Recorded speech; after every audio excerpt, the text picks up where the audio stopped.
Magazine du Mali filɛbagaw aw ni ɲankuma aw bisimila aw ka kunnafoniyaw kɛnɛ kan.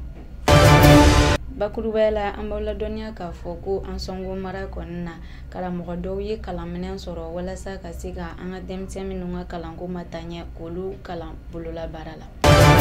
K'aw ladɔnniya tuguni k'a fɔ ko bankasikaw kɔni fɛ yen nɔ denɲi mara kɔnɔna la banbagaciwale mɔgɔw kɔni ye binganiwale ta k'olu sɛgɛrɛ fo min ye mɔgɔ 8 bɔɲanko bɔnɛ a nin na.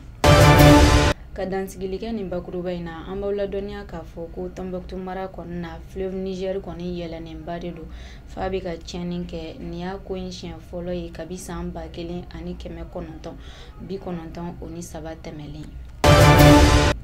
Komi y'a fɔ ɲɛna bakurubaw la cogoya min na karamɔgɔ 30 bɔɲanko de kɔni ye kalanminɛn sɔrɔ walasa ka se ka an ka denmisɛn minnu ka kalanko ma taa ɲɛ k'olu bolo don baara la.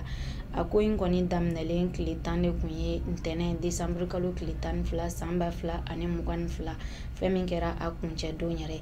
K'aw ladɔnniya k'a fɔ ko formation in yɛrɛ kɔni labɛnbagaw ka laɲini tɛ dɔwɛrɛ ye ka se ka an ka denmisɛn minnu ka kalan ma taa ɲɛ k'olu bolo don bololabaara la min b'a to u tɛna se ka siri mɔgɔ la ani u tɛna sigi kɛrɛfɛ fɛnɛ.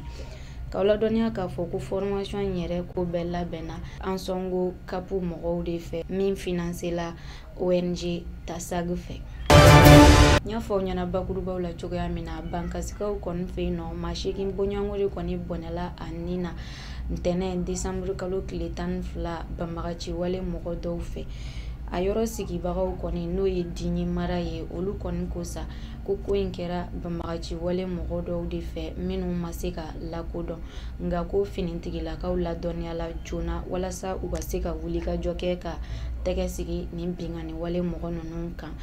K'aw ladɔnniya k'a fɔ ko hali sisan kɔni yen sigibagaw bɛ k'a fɔ ko finitigilakaw bɛ wulikajɔ la wa ko sisan kɔni ko basigi nalen don dugu kɔnɔ. Ka dansigili kɛ aw ka bi kunnafoni na an b'aw ladɔnniya k'a fɔ ko Tɔnbɔkutukaw kɔni fɛ yen nɔ fleuve Niger kɔni bɛ ka yɛlɛn de nin y'a siɲɛ fɔlɔ ye kabi san 1990 tɛmɛlen na. K'aw ladɔnniya k'a fɔ ko fleuve Niger ka nin yɛlɛnnin ko in kɔni a bɛ ka tiɲɛniba de kɛ Tɔnbɔkutu mara la surtout nin wagati min yɛrɛ ye sɛnɛfɛnw kari kuma ye.